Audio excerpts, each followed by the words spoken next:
Hi everyone, Isaac here from Norweld. So behind me is the Ranger Superduty. You've seen a few out there already, but this is our take on it. Obviously, we build a lot of demo four-wheel drives. We set up all these vehicles mostly for touring, overlanding, camping, fishing, that type of activity that we're doing with the vehicles, whether it's myself, the other owners, or the sales team. These vehicles are set up to travel Australia, off-grid, heaps of power, heaps of comfort, drive well, GVM upgrades, all the fruit.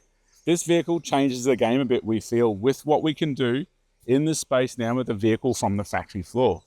Obviously, it's a Ranger still, and there's certain parts of the Ranger that we all know and love, but this one's had a fair few changes to it. As you can see, starting at the front, new front end, new bonnet with the Super Duty embossed in there, new grille, new bumper, same lights, but big pumped out flared guards. Massive looking stance on this thing with a 33 out of the box and the 8 lug wheels. With this vehicle comes obviously a new chassis, all new suspension underneath. Something that, you know, is probably needed in the space is to build a vehicle from the ground up fit for purpose. Safari snorkel on it. It's a nice one-piece snorkel. It actually sits really well.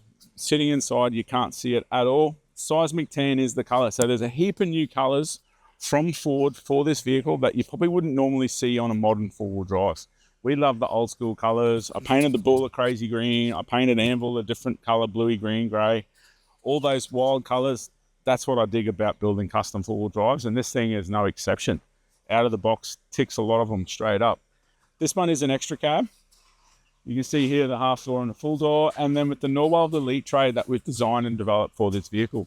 So from the ground up, we've had to design a whole new tray size. The lengths are very similar to what we currently offer, but it's an all new width. So the profile's slightly different. New width, the lengths are suited to the vehicle. We've built boxes front and rear to suit this vehicle. We've got the same features on the Elite Tray that we all know and love. Constant torque hinges,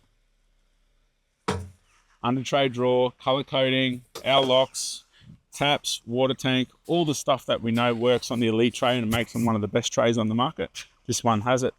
With the Rangers, the Super Duty keeps now the radars, the reverse sensor, and the camera in this DAT bar. So obviously in the past, we'd relocate all that driver aid technology and all those features back up onto the tray. We don't need to do that on this vehicle. It's all left in the factory location, so we don't need to reconfigure any of that. Makes for a very quick install, peace of mind for the customer, ensuring that everything still works as it was delivered from the factory.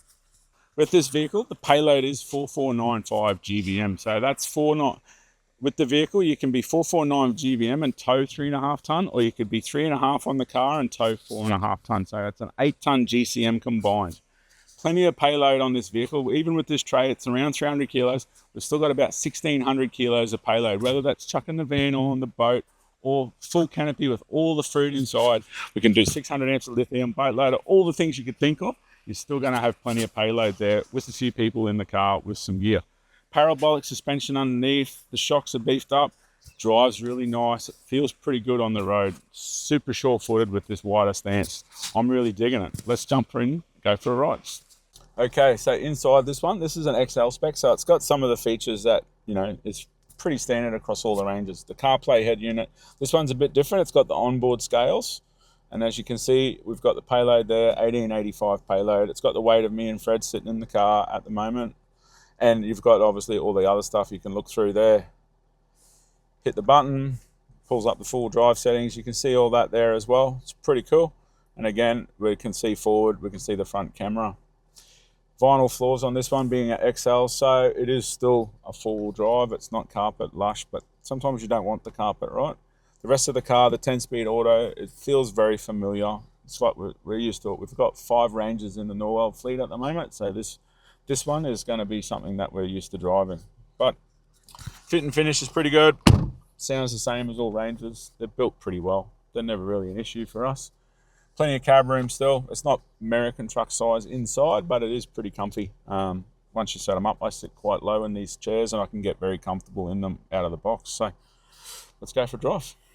Okay, so in the car driving, obviously it's a constant four-wheel drive, this one, so there's no 2H, it's in 4 auto all the time, which if you've driven an Amarok or a Ranger, they all have that setting, which is pretty good. Very sure-footed in the rain. Just rolling down this little driveway, but inside it's still quite comfortable. Suspension for the payload that it can take, it rides pretty good out of the box. Very comfortable for a factory car. So private road, this is all part of a property out west Cairns, southwest of Cairns station. With the motor, obviously it's the same V6 Ranger motor, but it's detuned slightly, same torque, just a little bit less HP, just more for towing and torque, so obviously everything stays more reliable for longer. Really comfortable, very smooth take up. Performance wise, I don't think you'd notice the difference in power. Just hear that snorkel, sounds pretty good. Drop the window down. Yeah, can't really hear it, but looks good doing it. One of the things with this vehicle is obviously price point. Standard Ranger, you know, anywhere between sort of high 60s, low 80s, mid 80s, depending on your spec. This one, around what, 95 grand or something. I can be wrong, but it's around that sort of price point. Very similar to a cab chassis 79 series. Obviously, don't need to do the suspension, don't need to fix the track. The wheel and tyre combos are 33 out of the box. So all the things the Toyota lacks, I think this one picks up 4 out of the box, which is pretty cool. For a factory-built car, I don't think you can do any wrong here. It's going to be a good alternative for a lot of people and set you up for a lot of comfortable off-road touring and traveling and whatever you want to get up to, whether you're a tradie or a fleet buyer. This vehicle's, you know, it's pretty good. Okay, so now that we've done a bit of a drive around with the tray on it, a little bit of weight, not much, we're going to chuck on a couple of different things to tow, obviously a boat, caravan, and we've got an excavator on a trailer as well. So probably 3 of the most common things you might move around: some plant, a van, and a boat. I think that's a good, good little test for this vehicle, and it's going to give us an indication of how it goes towing. Let's get into it.